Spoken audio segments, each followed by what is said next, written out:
Bienvenidos a interbolivia.com.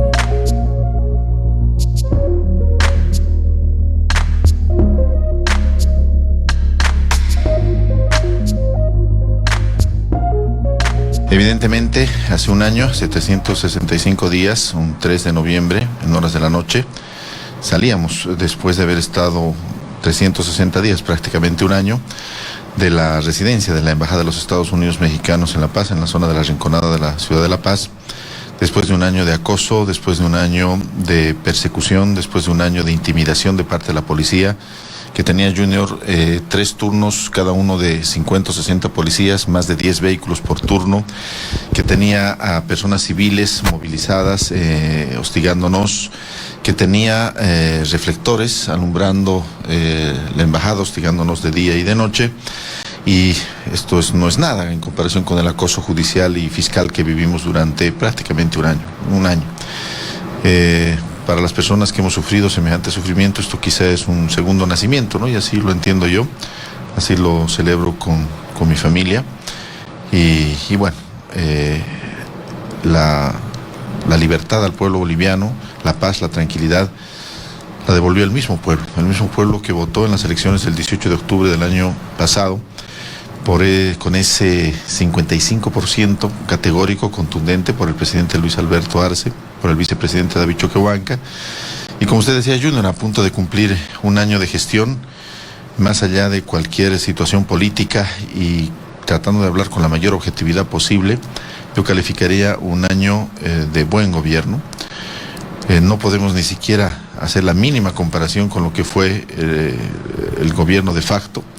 El gobierno de facto al cabo de un año estaba prácticamente destruido, prácticamente no había gobierno. Son lamentables las últimas imágenes de la presidenta de facto, la señora Áñez, cuando sale ya sin sus ministros de confianza, ya abandonada prácticamente en las gradas del Palacio Quemado, en una situación que realmente inspiraba pena, inspiraba lástima.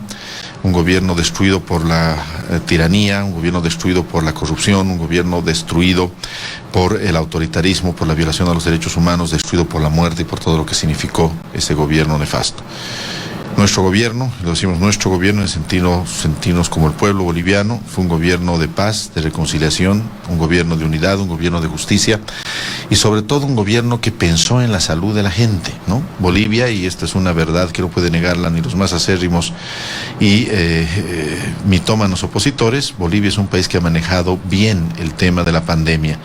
Bolivia es un país que ha dado soluciones, el presidente Arce se ha concentrado personalmente en el tema de las vacunas y es una situación que hoy nos permite estar en los mejores lugares. Yo lo sé como embajador de Bolivia ante la Organización de Estados Americanos, comparo el accionar de otros países y nuestro país está muy bien posicionado en la lucha, con pruebas gratuitas, con vacunas hacia todos, con tercera dosis, con amplitud incluso a personas menores de 18 años.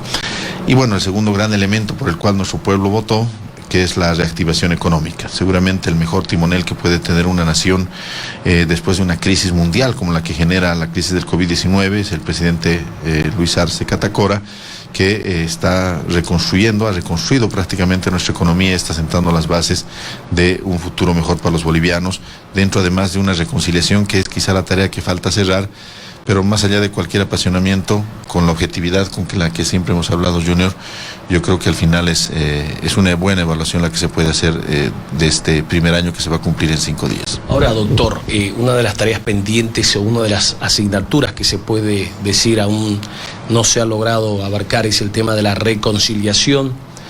Aunque el presidente ha dicho una y otra vez que es imposible lograr una reconciliación sin lograr justicia en torno a lo que sucedió en Sencata y Sacaba y en todo lo que fue la administración de Yanine Áñez. Así es, Junior, yo creo que todos necesitamos una reconciliación.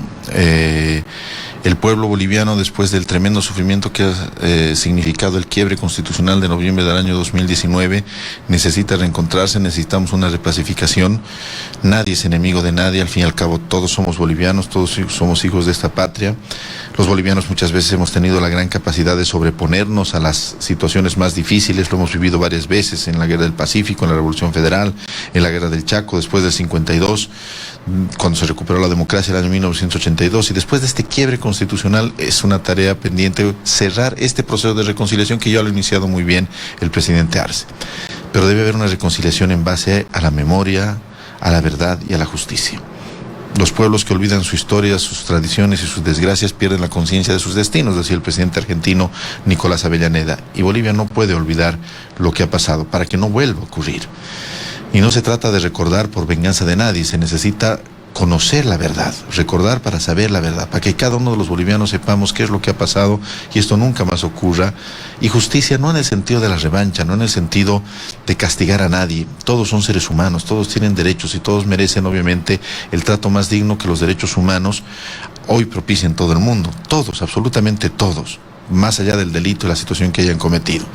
Pero necesitamos justicia, justicia y reparación, porque este proceso, que ya va a cumplir 2 años, el 10 de noviembre, justamente cuando se lleva adelante la inauguración de la Asamblea General de la Organización de Estados Americanos en Washington, se va a cumplir 2 años del golpe de Estado. Este golpe ha costado vida, ¿no? Ha costado 38 vidas humanas, han habido masacres en Sacaba, en Sencata, el 15, el 19 de noviembre, se han perdido vidas humanas, han habido ejecuciones sumarias y eso, sin el ánimo de ninguna venganza, no puede quedar en la impunidad. Una justicia objetiva, una justicia como nos manda el GI Bolivia, ese informe extraordinario que se ha elaborado en el marco de la CIDH, una justicia ejemplarizadora para finalmente sea la base de una verdadera reconciliación. Urge una reconciliación entre bolivianos, darnos un abrazo entre todos, abrazarnos, reconciliarnos, y aquí no hay diferencias entre citadinos y campesinos, entre indígenas, mestizos, aquí no hay diferencias entre collas y cambas, aquí debemos construirnos bajo la lógica de lo que se construyó durante 15 años, un solo país unido, una sola nación que se supera, se engrandece y trabaja para su futuro. Ese es el objetivo próximo a lograrse, esperemos. ¿Cómo se logra la reconciliación entre bolivianos cuando en estos últimos meses se ha denunciado intentos nuevamente de desestabilizar al gobierno legítimamente electo el presidente Arce? Así es, son situaciones lamentables. Parece ser que hay algunas personas que lamentablemente no entienden de que Bolivia no puede seguir con un derrotero de enfrentamiento, de crisis, de sacrificio. Bolivia necesita paz, necesita reconciliación y todos sin final somos hermanos. Yo recuerdo lo que pasó el aniversario de Santa Cruz, este querido pueblo de Santa Cruz, esta querida tierra que yo personalmente la siento como mía y a la que amo profundamente. El gobernador del departamento tuvo un discurso agresivo contra el presidente en ejercicio. El presidente Arce estaba en Nueva York, justamente estábamos en la Asamblea General, y nuestro presidente en ejercicio es un presidente indígena de una gran tradición y una gran formación de reconciliación, de paz, de unidad. Y trajo ese mensaje y no lo dejaron hablar. Y pasó lo que sabemos el 24 de septiembre. Y después unas movilizaciones absolutamente innecesarias cuando hay la posibilidad de dialogar y de hablar. Yo recuerdo una imagen, no sé si usted recuerda, Junior, era el gobernador Camacho, le digo con absoluto respeto a don Luis Fernando Camacho, sentado después en La Cabrera, creo que es un lugar donde venden helados muy tradicionales, me contaban aquí en Santa Cruz, y él decía esto de decir la verdad, da sed. Qué lindo hubiera sido en vez de verlo solo, de verlo, invitarlo a don David Choquehuanca, el presidente constitucional en ejercicio en ese momento, a que los dos juntos estén sentados en una orilla de una vereda tomando un jugo de La Cabrera. Ojalá que en el futuro las personas que aún siguen con un discurso empecinado en el odio, en la maldad, en el resentimiento, recapaciten, se den cuenta que más allá de todo somos seres humanos, que somos bolivianos, y lo digo yo, que he sufrido lo que hemos sufrido, que hemos vivido lo que hemos vivido, porque al fin y al cabo nada se construye en la humanidad si no es sobre la base de la paz, la reconciliación. Memoria, verdad y justicia y unidad entre los bolivianos y ojalá una profunda reconciliación. ¿Cuál va a ser la posición que va a asumir Bolivia en la Asamblea General de las Naciones, de la Organización de los Estados Americanos, allí donde usted representa a Bolivia? Bien, nosotros hemos venido en una cruzada por la paz, por la justicia, y en una cruzada sobre todo por la verdad. Hemos tenido varias intervenciones en el seno de la Organización de Estados Americanos, en los consejos permanentes, en las reuniones de la Comisión de Asuntos Jurídicos y Políticos, una comisión muy importante, la CJP. Hemos trabajado personalmente con me imagino, con más de 30 de los 34 embajadores. Todos han conocido el caso boliviano. Hemos hecho un seminario hace un par de semanas con la presencia del Procurador General, con los más altos expertos del mundo.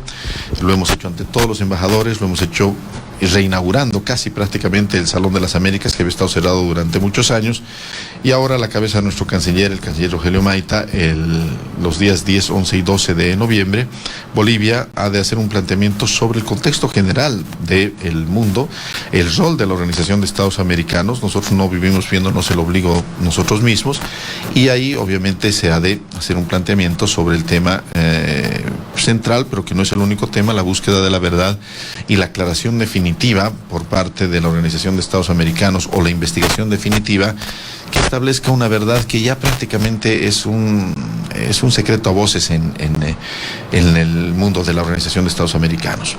Nunca hubo una manipulación dolosa de los datos informáticos, nunca hubo un fraude electoral, como se dijo. Esa fue una falsedad que desató una situación terrible en Bolivia, y bueno, finalmente esa situación tarde o temprano será aclarada, pero no será el único tema que será tratado, porque Bolivia tiene un peso específico en el contexto internacional, y siempre, desde el gobierno del presidente Evo Morales, siempre ha habido una lógica de tener posiciones que son respetadas en el contexto internacional, y en este caso en el contexto latinoamericano. Me imagino otros temas importantes que hacen a la integración, el tema Malvinas, el mismo tema marítimo, han de ser objeto de análisis en esta Asamblea General. Ahora, Bolivia va a fijar una posición rechazando, desvirtuando, pidiendo una aclaración a la OEA respecto a estos dos informes en esta sesión o Asamblea General. Bolivia no va a cejar, Junior, en esta lógica de buscar la reconciliación entre bolivianos sobre la base de la memoria, la verdad y la justicia. Bolivia no va a cejar un solo instante en buscar la verdad. Y esa búsqueda de la verdad pasa por utilizar todos los mecanismos, y así lo han entendido nuestros embajadores, que han conocido de mano propia, de voz propia, diremos, de los grandes expertos internacionales, la verdad de lo que ha ocurrido en Bolivia. Bolivia no va a cejar y va a utilizar todos los mecanismos y los espacios para, dentro de los otros temas que hacen a las relaciones internacionales, finalmente este tema también sea tratado, y esperemos que finalmente sea pues una investigación independiente, que puede ser la misma Organización de Naciones Unidas. Hemos coordinado eso con el embajador Diego Pari, el ex canciller de Bolivia, que está de embajador actualmente en Naciones Unidas, o que sea una misma comisión de la Organización de Estados Americanos, una instancia muy independiente que finalmente analice qué es lo que pasó, porque sobre lo que pasó en Bolivia no hay datos. Yo he mostrado públicamente... ¿Ustedes están pidiendo que Naciones Unidas o la propia OEA revise los informes de la OEA? Así son posibilidades, una comisión de la OEA, no la Secretaría General, que bien podría ser nutrida por universidades internacionales, las mismas universidades que han propiciado los informes que se han hecho, o bien en el marco de la Organización de Naciones Unidas, que se diga la verdad, que se muestre la verdad. ¿Qué tendría que hacer? ¿Una auditoría, una evaluación o análisis? Del trabajo, porque hasta el momento todos los documentos, y eso yo lo he denunciado, Junior, todos los documentos que hacen a la auditoría, los informes de los 30 auditores, los informes intermedios, los materiales, los papeles de trabajo que se llaman en una auditoría, son secreto absoluto. Nosotros lo hemos pedido 7 veces y no nos han dado. El gobierno de los Estados Unidos lo ha pedido y no lo han dado. Medios importantísimos como el New York Times, universidades de gran nombre y gran trascendencia mundial los han pedido y no los han dado. ¿Por qué? ¿Qué se está ocultando? ¿Qué secreto se está guardando? Esto ha desencadenado, como usted sabe muy bien, que en el Congreso americano, particularmente en el Senado de los Estados Unidos de América, se esté llevando una propuesta que ya ha sido aprobada en el comité, en la comisión, que ya ha sido aprobada en la Cámara de Representantes, que le da al Departamento de Estado, la Cancillería de los Estados Unidos de América, un mandato para que solicite información e informe al Congreso, para que en 120 días se informe sobre el rol de la Secretaría General de la Organización de Estados Americanos en las elecciones del año 2019. No lo estamos pidiendo nosotros, no lo está pidiendo un país que digamos es de alguna corriente revolucionaria o progresista como la nuestra, lo está pidiendo nada más y nada menos que el Congreso de los Estados Unidos de América. Ahora, embajador, hace algunos días atrás hubo un evento en el Salón de las Américas, estuvo don Ronald McLean por la OEA manifestando que no se le permitió el ingreso a este foro, donde no estuvieron presentes 2 representantes de la OEA que fueron invitados para defender los informes que presentaron. Sí, yo lamento mucho estas actitudes de un ex canciller de la República. Lo digo con absoluto respeto. Yo no voy a caer en la bajeza de él, de los insultos y vituperios que menciona. Lo ha hecho en un artículo publicado en El Deber. Pero bueno, lo que le dijimos en ese momento era de que las puertas de la embajada estaban abiertas para que él venga y si tiene alguna información, si tiene pruebas, si tiene elementos, lo que haya querido decir en ese evento que era cerrado por las condiciones de la pandemia, no era cerrado contra él ni contra nadie, eran los límites que las medidas de bioseguridad de la OEA nos daban en esta reapertura del Salón de las Américas. Lo que haya querido presentar en esa oportunidad, que lo presente. Nosotros no tenemos absolutamente ningún inconveniente, él es boliviano como nosotros y en esta lógica de reconciliarnos podemos hablar. Yo particularmente no tengo nada que debatir con una persona mayor, con una persona que además no tiene ningún rol político ni partidario que yo sepa, es respetable, un ex canciller. Y obviamente si quiere visitarnos las puertas están abiertas y si tiene algunas pruebas sería bueno que las enseñe, ¿no? Que alguien finalmente enseñe alguna prueba de qué es lo que ha ocurrido en Bolivia. Se habla mucho de fraude, pero ¿dónde está ese gigantesco fraude que tanto se ha hablado, ¿no es cierto? ¿Dónde está esa manipulación dolosa de los resultados electorales? Si era un gigantesco fraude electoral, como dice don Carlos Mesa, tendrían que haber varias personas, ¿no es cierto? Si no, no sería gigantesco. ¿Quiénes son esas personas? ¿Dónde hicieron ese supuesto fraude? ¿Cómo se hizo? Finalmente, ¿cuántos votos se traspasaron de un lugar a otro lugar? Nadie tiene una teoría del caso, absolutamente nadie. Y es una situación obviamente profundamente lamentable porque sobre esa falsedad y sobre esa mentira se ha quebrado el orden constitucional y se han perdido vidas humanas tremendamente valiosas. Esto ha sido todo por hoy. Espero que te haya gustado. Compártelo y deja tu comentario. Te recomiendo estos vídeos.